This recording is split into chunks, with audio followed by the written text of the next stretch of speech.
Assalamu alaikum. Welcome to Newsroom. I'm your host, Khalid. Today is the 26th of October 2022, and these are the stories that we'll try to discuss in detail during the course of the show.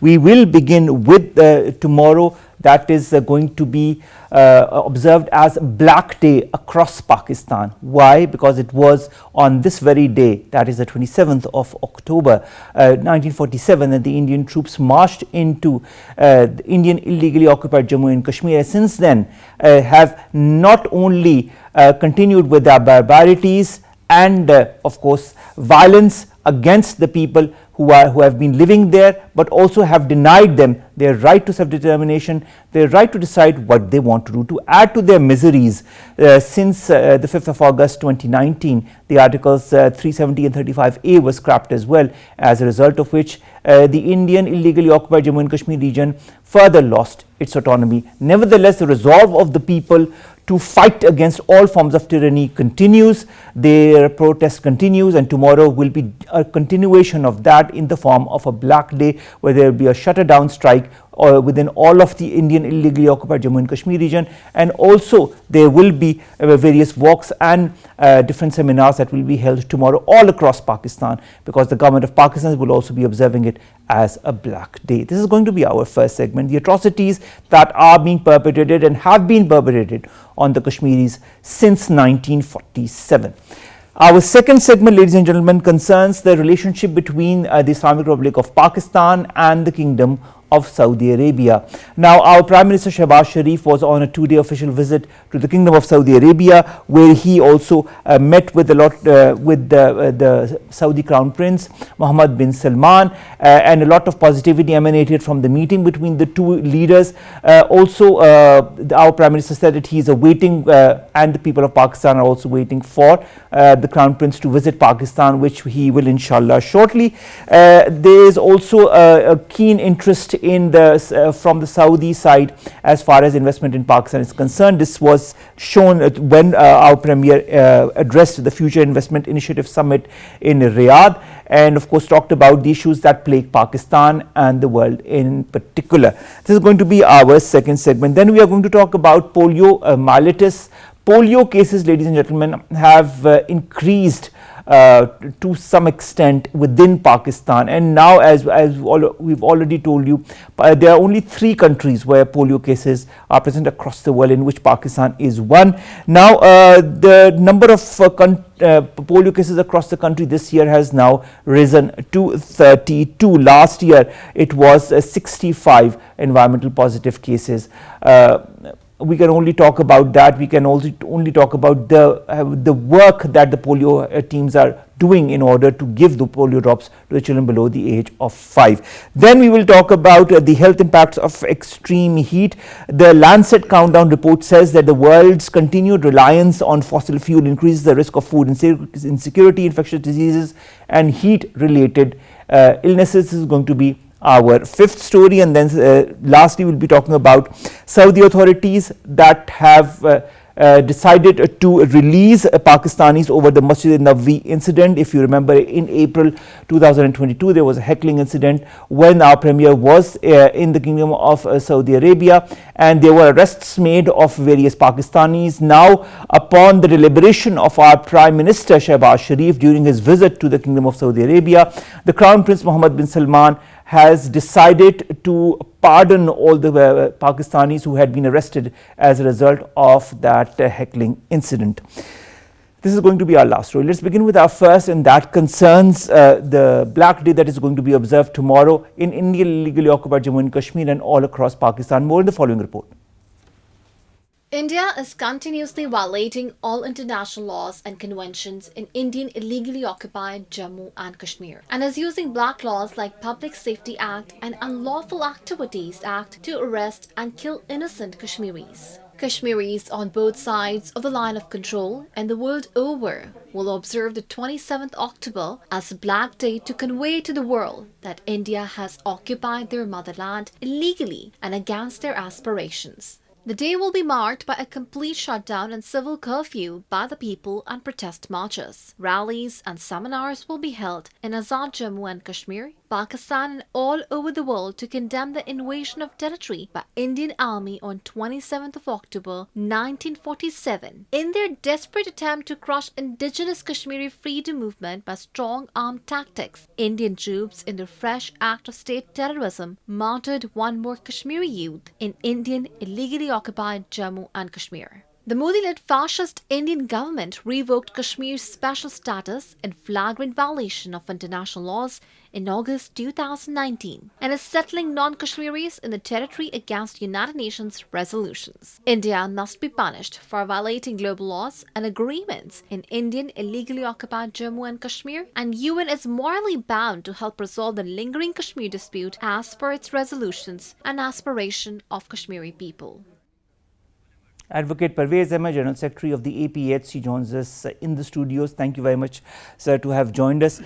Tomorrow is a Black Day. Tomorrow is a reminder of the atrocities that India has been committing on the people of Indian illegally occupied Jammu and Kashmir since they entered the region on this very day in 1947. What is going to be the main message that will be communicated tomorrow on this Black Day? Thank you very much, Mr. Omar.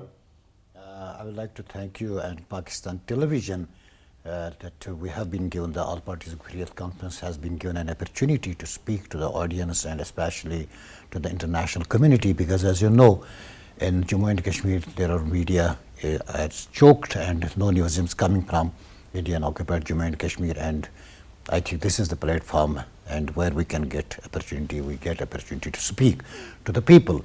As you have said just in your intro that tomorrow the people of Jammu and Indian occupied Jammu and Kashmir are observing Black Day, and at the same time the state of Pakistan is showing solidarity with them and is observing also the Black Day, and in different provinces, the capitals of different provinces, there will be processions, and the members of the All Parties Hurriyat Conference have been specially invited by the provinces and they will be representing there, and thereby a clear message will be given to India that state of Pakistan stands with the people of Jammu and Kashmir. When we coming to this Black Day, as you have just made an intro, there is a history, and unfortunately such a type of history which one cannot believe.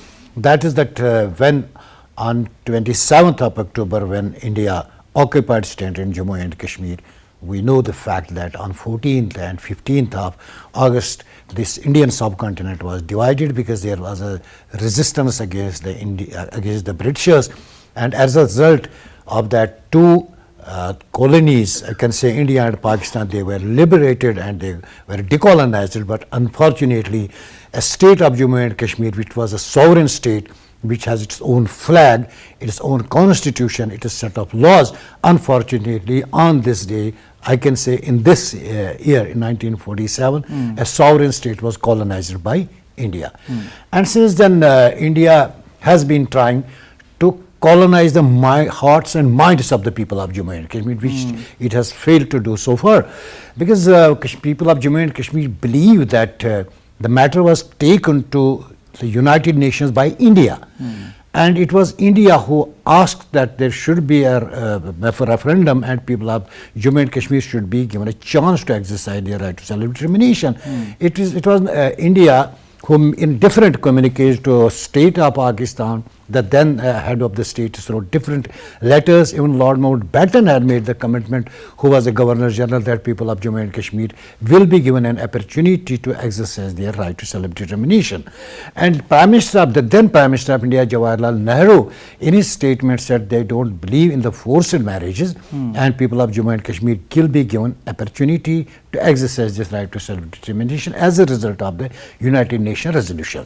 However, we have seen that for the last 75 years, India has made every attempt to win the hearts and minds of the people of Jammu and Kashmir, but it failed. And finally, it was India who gave the special status to state of Jammu and Kashmir, because as a result of United Nations resolutions, when India constituted, rather, it made its constitution 1950, there was no scope available in the constitution how this constitution will be applicable to the state of Jammu and Kashmir, because if we take into consideration the the accession document, which we never believed that there exists any such kind of agreement. For the sake of argument, if we take into account that accession agreement, that was defense, communication and foreign affairs, and India has no other way to implement the constitution, and as a result they gave the special status, they incorporated Article 370, and as a result of Article 370 there was 35A, which gave the special status, and people of Jammu and Kashmir. But you know, if you look at the long history since 1947, since the very day that the Indian forces entered, and now there are 900,000 plus forces within the Indian held valley as we speak, the people in illegally occupied Jammu and Kashmir have never been given their due rights. The main right that they were asking for was the right to self-determination, the right to decide what they want to do through a plebiscite. Yeah. That plebiscite, the right of it had been enshrined through various United Nations resolutions, has yet to be given to the people of illegally occupied Jammu and Kashmir. And if we remember well, it was India that first went to the United Nations, and the first resolution came out because India went to the UN and said we need to have some kind of a resolution of this issue. And since then, India has completely changed its point of view as far as the Indian held valley is concerned. What do you expect from the world and from India as far as the Indian held valley is concerned? No, I can say one thing, that there is a realization within India that Jammu Kashmir dispute cannot be resolved by force. But unfortunately, there is a lack of political will. Whether it may be Congress, whether it may be BJP, whether it may be any political party, they understand that, they know it, that for the last 75 years, they have been using all brute force. But then why is there a lack of political will? Why is there a lack? Because they do not, they think that unfortunately a narrative has been created within India that people of Jammu and Kashmir, if people of Jammu and Kashmir will be given right to self-determination, India will disintegrate. Unfortunately, this narrative has been inculcated in the minds of those, the Hindu mindset. But what is our argument? That the people at that time accepted the state of Jammu and Kashmir, even Junagadh, Hyderabad, other states have exercised their right. They have willfully joined Indian domain, but there was a state of Jammu and Kashmir on which has been forcefully occupied. And after the occupation, Indian the authorities who were ruling the India, they made the commitments, they made the promises, and we are not asking anything more. We just request India and international community, let people of Jammu and Kashmir exercise this right to self-determination. If people will join to India, the leadership of Jammu and Kashmir would not have any such kind of problem. But you know, the issue remains, Pervez Sahab, that India is trying to change the demography of the region through the different laws, so that in 2 or 3 years or 4 years down the lane, when they want this, all right, let's do the plebiscite, the total demography of the region would have changed. No, of course, because why the India is changing the demography of the Jammu and Kashmir, we have to ponder over it. We have to, because when India failed to get rid of this freedom movement and to kill the sentiments of the people of Jammu and Kashmir, ultimately it came into their mind that there is the only option, let them change the demography. And this is the reason that on 5th of August, they abrogated the special status irrespective of all international laws and bilateral agreements between India and Pakistan, and above all the commitments made to the people of Jammu and Kashmir that this special status, which was not given by India, it was existing prior to this, because we have a state subject law. Prior to 1947, it was this law was incorporated by Maharaja even on the request of the Pandits, Hindus who were living inside occupied. And India thinks that by changing the demography and there will be a substantial change. But I will tell you one thing clearly, that despite India has issued these domicile certificates to the outside Indian, but they do not dare to come to Kashmir, because they know there will be a tough resistance on the people of Jammu and Kashmir. But they have created, and they are persuading to the people. We have seen, if we go through just for one Amarnath Yatra, this year there was the statistics given by India that more than 40 million pilgrims visited to that cave. But if we see the statistics, who were the people who visited? It was all militarized yatra, and those from different parts of India under the barrel of the gun, under the security cover, were brought to this particular yatra. And if we see those tourists from West and other countries, none of them, we can count them on fingertips. All right, advocates of this, one more thing, you know, we've seen Amit Shah come to Indian illegally occupied Jammu and Kashmir recently. There have been efforts to woo the Kashmiri leadership in the past as well from Narendra Modi, whether it be through Mehbooba Mufti or others. In the beginning, we saw some kind of relentment that they might relent to it, they might agree to it, but then of course things didn't work out.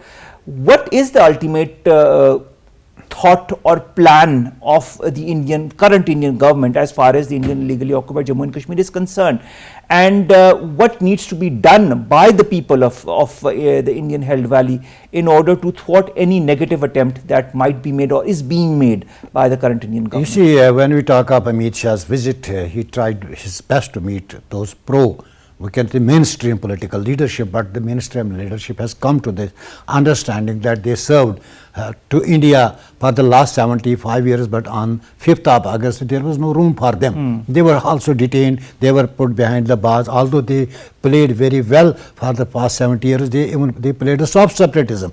You will see Mehbooba Mufti was, when a person was martyred by the Indian bullet, she often visited their residence, even shed her tears and creating that impression that, but once, and she got the power because of that. I have no doubt in my mind that had he clearly played for India, it would have been very difficult to, because he played the soft separatism.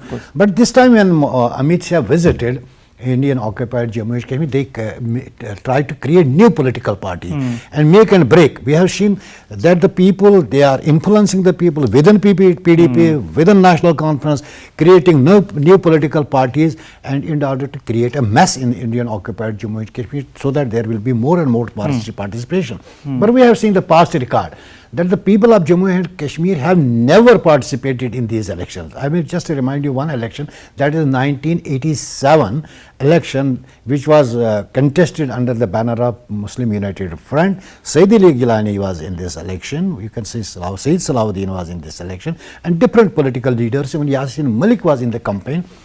Because people of Jammu and Kashmir at that time thought, let us give an opportunity to the ballot, let us give opportunity to the ballot and we will resolve this issue through. But India rigged those elections, knowing the fact that this MUF was winning the election, and they have put their behind the bars, and that was a turning point. That after that we have seen a strong resistance movement in Indian occupied Jammu and Kashmir. But one thing is clear, India will never allow local political parties to play, or they will going to allow them to win these elections. I have an apprehension that in coming elections there will be killings. Even those political parties who will participate in these elections, especially the local political parties, they will be under constant threat, and they will make such an environment in occupied Jammu and Kashmir that the people who still have some faith on the Indian democracy, they will not cast their votes. You know, you talk of killings, Advocate Saab. The fact remains that the killings, the incarcerations, the rapes, the abductions, the muting of the voices on social media and otherwise has been going on since decades. All the Kashmiri leaders that we know currently, the big Kashmiri leaders, are either in jail or are in a desperate situation because they are under house arrest. They can't speak their voices, they can't post anything on social media, they can't tell the world what really is happening in the Indian Held Valley. What kind of humanitarian situation is this? And under all of this, Advocates, when you see the number of reports that come from Amnesty International, from UNHRC and so on and so forth, nothing has happened. The reports come, but that's where it ends. No, one thing I will make, the killing of a common man is a natural, rather normal routine in India. I am talking of those who served India for the last 75 years. If they just get a clue that this particular political party is going to win in Indian occupied Jammu and Kashmir, they will be targeted and they will not be given any political space. I'm not, because all parties Hurriyat Conference has since long been out from these elections. They have been boycotting and they don't believe this election process. But one thing I will make you clear, that there have been elections in the past, but there have been United Nations resolutions that but of course the United Nations resolution, Advocates have been there, but the fact remains that they need to be implemented. Thank you very much, Advocate Pervez Ahmed Saab, General Secretary APHC, to have joined us, to have talked about the Black Day that we are going to observe in Pakistan tomorrow and also in the Indian Held Valley, to show support with the movement of the Kashmiri people for their right to self-determination. With that, we come to an end of the first segment. We'll be back after a short break. Stay tuned.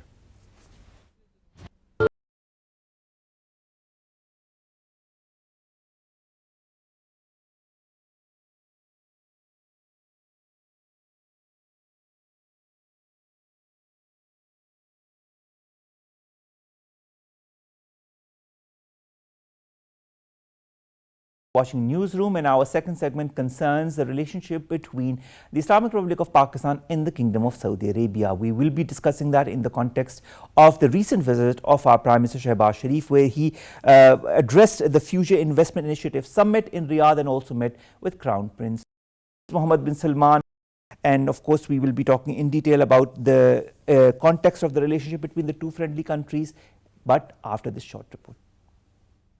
The Kingdom of Saudi Arabia is convening the 6th edition of Future Investment Initiative, which is graced by world's foremost CEOs, policymakers, investors, entrepreneurs, and young leaders to shape the future of international investment and the global economy. Prime Minister Shehbaz Sharif is in attendance of Future Investment Initiative Summit at the invitation of Saudi Crown Prince Mohammed bin Salman bin Abdulaziz. In an address at the Future Investment Initiative Summit in Riyadh, Prime Minister Shehbaz Sharif emphasized that Pakistan is ripe for market innovation and the country is ready to reach out to potential investors for future of its upcoming generations. During his address, the Prime Minister also underlined the need for combined efforts to explore the true potential of clean energy resources, coupled with the utilization of modern tools and technical gadgets to fully harness the talents of young generations. Prime Minister Shehbaz Sharif and Saudi Arabia's Crown Prince Mohammed bin Salman bin Abdulaziz Al Saud held a bilateral meeting in Riyadh, during which they reviewed the entire gamut of bilateral relations. Both leaders have agreed to upgrade and enhance bilateral ties and fraternal bonds between the two countries to new heights, and Saudi Crown Prince termed the fraternal ties between Pakistan and Saudi Arabia very important for the two countries as well as for the region and the world. Dr. Jamil Ahmed Khan, former ambassador and foreign affairs expert, joins us online. Sir, thank you very much to have joined us. The relationship between Pakistan and the Kingdom of Saudi Arabia is time-tested and, of course, extremely strong and has further strengthened under the current government. What do you foresee as far as the relationship between the two countries is concerned, especially in the context of the recent visit of our Prime Minister Shehbaz Sharif? Going to gain a new trajectory of our relations. And there is no doubt our relations started from the inception of Pakistan. And ever since, it's only gained more strength. And the trajectory had gone high, particularly after 1970. All kind of assistance, help, and collaboration from Saudi Arabia, we've been having it with each other. So this visit of the Prime Minister is going to further strengthen and further take the bilateral relations to the new trajectory. And by the way, the kind of changing geopolitical landscape which we are having around us and around in the globe, the environment is getting even better to collaborate further, not only with the Saudi Arabia whenever and whatever way we collaborate. In fact, we've been collaborating, and we are the two key members, the founder members of the OIC, and we've been supporting each other on most of the international political issues and on most of the political forums. So Saudi Arabia has always been there to help Pakistan, may it be the explosion which we made, the nuclear explosion test, may it be the flood, may it be the earthquake, whatever we name, Saudi Arabia was standing for it. And our Prime Minister, in fact, he also speaks English, by the way. That definitely eases out the modality of conversation. So, Prime Minister understands the psyche and the dynamics of the Gulf countries, and particularly Saudi Arabia. So, all right, now let's talk, Jamil Saab, the Crown Prince Mohammed bin Salman bin Abdulaziz Al Saud also held a meeting with our Premier Shehbaz Sharif Saab in Riyadh. We are also expected his visit to Pakistan soon. The Crown Prince is a person who thinks on future strategies. So does the current government. Do you feel that under the current context of the relationship between the two countries and the geostrategic and geopolitical changes that you yourself have mentioned, both countries can navigate together these new challenges to kind of counter them in an effective manner?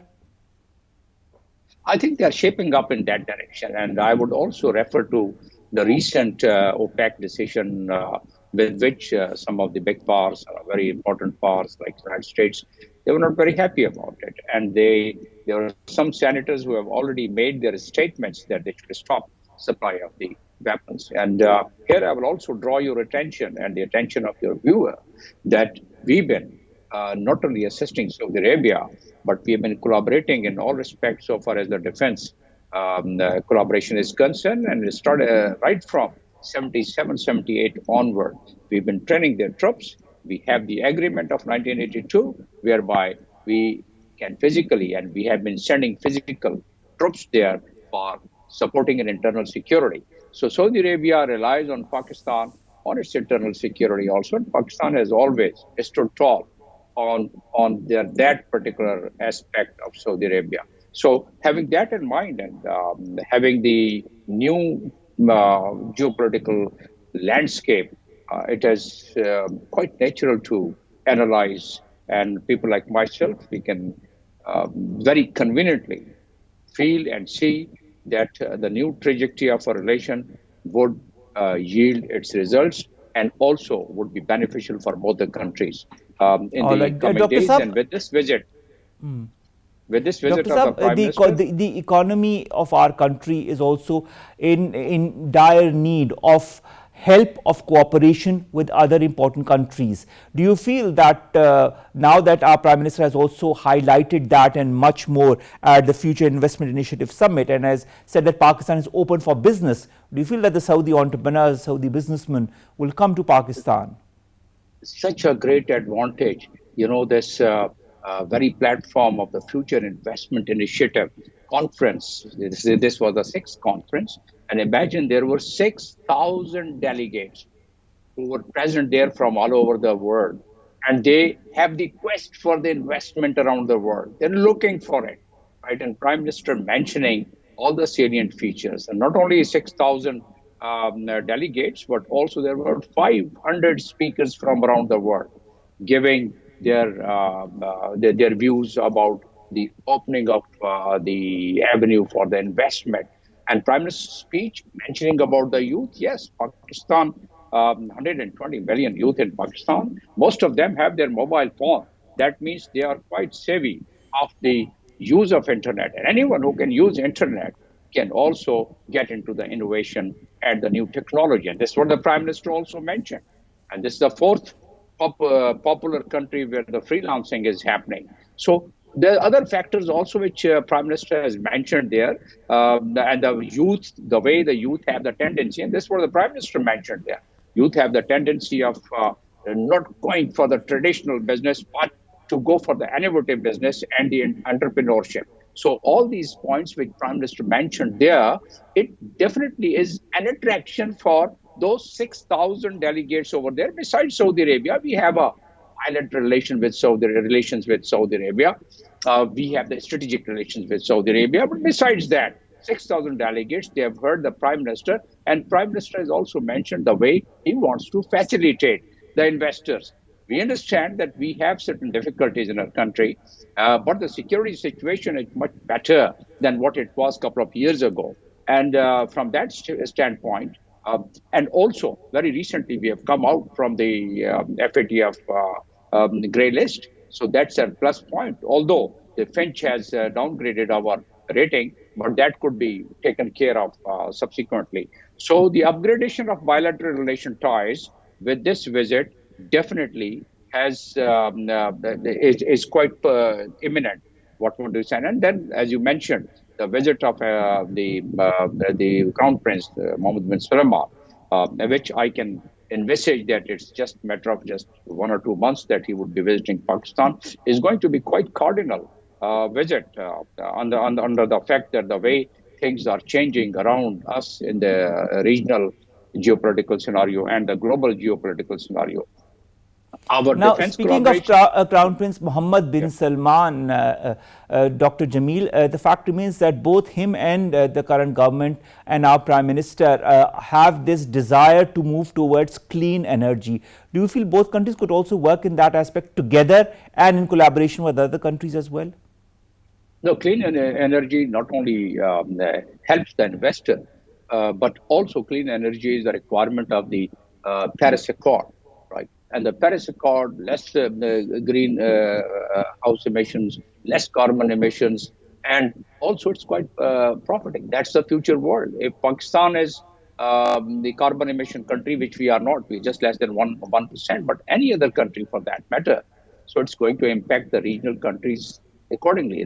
Saudi Arabia, in fact, has and Crown Prince of Saudi Arabia, King Sulaiman, Prince Sulaiman, Mohammed bin Sulaiman, he is quite fond of new innovation and quite fond of the new technology, quite fond of the clean energy. So from that standpoint, I can very conveniently feel that during his forthcoming visit, we'll further consolidate all these points which the Prime Minister has discussed and mentioned during the conference in his speech.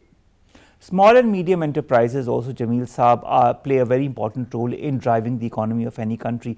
Do you feel both our countries could also work in that respect? I mean, after the visit of our Premier and of course, inshallah, after the visit of Crown Prince Mohammed bin Salman, do you feel that that will further be strengthened, new avenues could be looked upon? That's the name of the game in any country, small and medium entrepreneurship, without which no country can really progress the way they should progress. And all the countries, even the West, they had progressed starting from the small and medium. And even today, they're having, and that's the way we can really have our way forward. And Saudi Arabia, because of our manpower, and as the Prime Minister mentioned, the youth, what we have in this country, 120 million youth in this country, there is strength and their power can be harnessed towards small and medium, and also towards the entrepreneurship. So from that standpoint, yes, the forthcoming visit would definitely address this very aspect of it, it appears. And not only that, but the human resource. The population of the West is receding, whereas Pakistan has a sufficient population, the youth population, and they can take care of the human resource of all the big industries, even the new technologies. Once I was ambassador in UAE, I submitted a proposal to the government, and I'm again going to suggest them once again that we can have a forward contract with some of the countries who definitely need the human resource, and human resource of the kind and quality what they need. As a matter of fact, today we have human resource in Saudi Arabia, more than 2 million people, sending us about $6 billion per annum. Right, and if we develop our human resource as an industry, through the companies and through the required certification standard of the world, like GALT, like ISO, other standards, I tell you, sky is the limit, and probably the government is going to explore those possibilities. And Prime Minister, once he was the Chief Minister, I know from my personal knowledge the kind of personal interest he had taken in the vocational training. And vocational training is actually the main asset which we can utilize for deployment of the human capital in the technology and in other industries and in those countries where the population is receding. And that's how we can not only take care of the unemployment, but also we can take care of the foreign remittances, which is a low-hanging fruit. Of course, we should go for the industrialization. That is true. But nevertheless, Ambassador Jamil Saab, do you feel that Pakistan needs to ascertain and look at the different avenues that are needed by countries such as the Kingdom of Saudi Arabia, and then train the youth effectively as per the number of people that are required in a particular field? You see, in the present day world, you have a software. You can even manually do it. What you can do it is that do the projection of next 20 or 30 or 40 or 50 years. And accordingly, you can make your plan. The countries can make their plan how to prepare those through the vocational training school. I have some figures in my mind, but that would probably consume more time, where we have sufficient vocational training centers in our country. All what is needed is just to find out the requirement, project those requirements for next 20 years, prepare our human capital according to that, and start, because that's our strength. That's a low-hanging fruit. It doesn't involve much investment.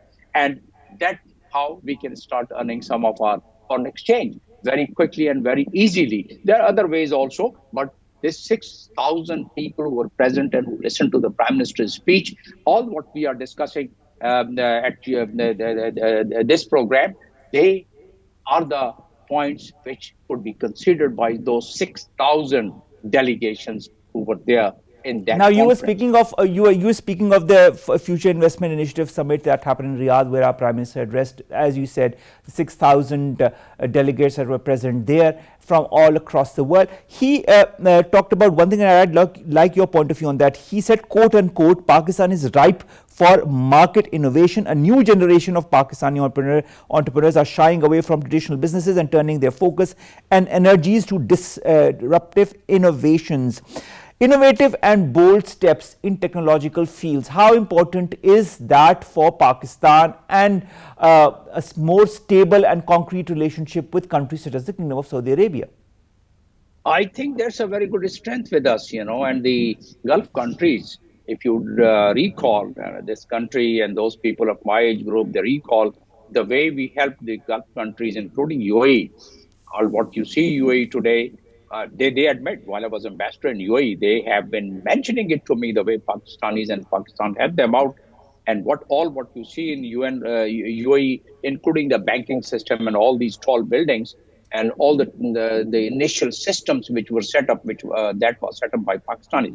Today, what all we need is to upgrade our skills. And what Prime Minister had mentioned about our youth and about the kind of the skills which our youth can be empowered with, and they already have that, and they're shying away with the traditional kind of businesses which are there. So they have a quest. Our youth has the quest to have the innovation. Our youth have the quest to really go for these 21st century's technology. All what we need, and the good news is that I see so many companies, they have their incubators now and they're inviting youth. What it is needed is that the government should now patronize it more than what they are doing now, because that is where we have our strength, and we should capitalize on our strength, as a matter of fact. And this youth, basically, if we don't capitalize them, so they, instead of asset, they can become a liability. So before they become a liability over a period of time, we should try and save that and turn it into our asset. And that's how we can turn into our asset what the points which Prime Minister has mentioned during his speech there. Thank you so very much, Dr. Jamil Khan, former ambassador and of course foreign affairs expert, to have joined us, to have talked about not only about the gamut of relationship that exists between the Kingdom of Saudi Arabia and Islamic Republic of Pakistan, but also how that is going to be further strengthened with this visit of our Premier to Saudi Arabia, and of course the future upcoming visit of the Crown Prince Mohammed bin Salman bin Abdulaziz Al Saud, that is inshallah soon going to happen.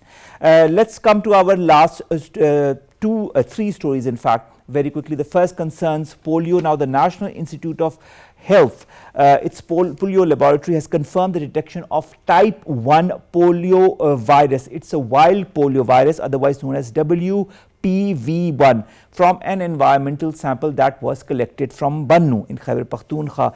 This sample means the total number of positive environmental samples collected this year has reached 32, which means 32 positive cases of polio this year. The last positive sample in Bannu was detected on the 27th of September this year. 22 of the 32 environmental samples that have been collected are from Khyber Pakhtunkhwa. Of these 22, 10 are from Bannu, 5 from Peshawar Swat, and 1 each from Nowshera and South Waziristan. It was this sample that was collected recently was also linked to another sample that was reported, a case that was reported from North Waziristan. Last year alone, 65 positive environmental samples were detected in the country. It's a time of reflection, not only for the government, which is doing its utmost to send the polio teams, to have campaigns across Pakistan, but more so for the parents to have their children of below 5 years of age to get those polio drops. We are hearing of incidents involving polio teams. Very recently also a police officer was killed in an encounter when the polio teams were going. Of course, the polio teams remain unhurt, but nevertheless such incidents need not happen. Polio vaccine is something that can help your children from this crippling disease, so kindly take those polio drops, give them to your children before they get the disease. As you can see, the samples are coming from all across Pakistan. Pakistan is only one of 3 countries that currently have these positive cases. Then we'll talk about the Lancet Countdown report on climate change that says that the world's continued reliance on fossil fuels increases the risk of food insecurity, infectious diseases, and heat-related illnesses. It says that climate change is severely impacting people's health across the world. The United Nations Secretary General Antonio Guterres has also responded that global leaders must match the action to the size of the problem, because there's a lot of carbon emission. Pakistan is also just one of those countries that are the victim of this carbon emission when it emits less than 1%. Now, leaders are going to meet for the major climate conference, that is COP27, early next month, and that is going to be a very, very important moot, because there are going to be heated arguments, there are different points of views, there are discussions that need to be held in the context of what Pakistan has gone through because of climate change, because of these floods. It could be any other country in the future as well. The temperature records have also broken across the world in 2022, including in the United Kingdom, where 40 degrees Celsius was recorded in July, as well as parts of Europe, Pakistan and China. We've all seen that in the last few months as well. Let's hope that moots such as COP27 may yield results that will be beneficial for the entire world. Let's come to our last segment, and that concerns an incident that happened in the Kingdom of Saudi Arabia in April this year. There was a group of protesters that loudly chanted slogans against the Prime Minister and his delegation when he was there in April this month, as a result of which the Saudi authorities had quickly reacted and had imprisoned those who were behind this rioting. Now, Prime Minister Shehbaz Sharif has requested Crown Prince Mohammed bin Salman to release the prisoners that were arrested after this April 22 Masjid-e-Nabvi incident, and the Crown Prince has graciously approved this request and has ordered the release of the prisoners. Prime Minister Shehbaz has also expressed gratitude for this brotherly gesture from the Kingdom of Saudi Arabia. You know, at the end of the day, what is needed in the world, in Pakistan, is compassion, to live and let live, to understand each other's point of view and not go below the belt. I think that is the message that the current government is also trying to give through this release of the prisoners. With that, we come to an end of today's newsroom. We'll see you inshallah tomorrow with new stories and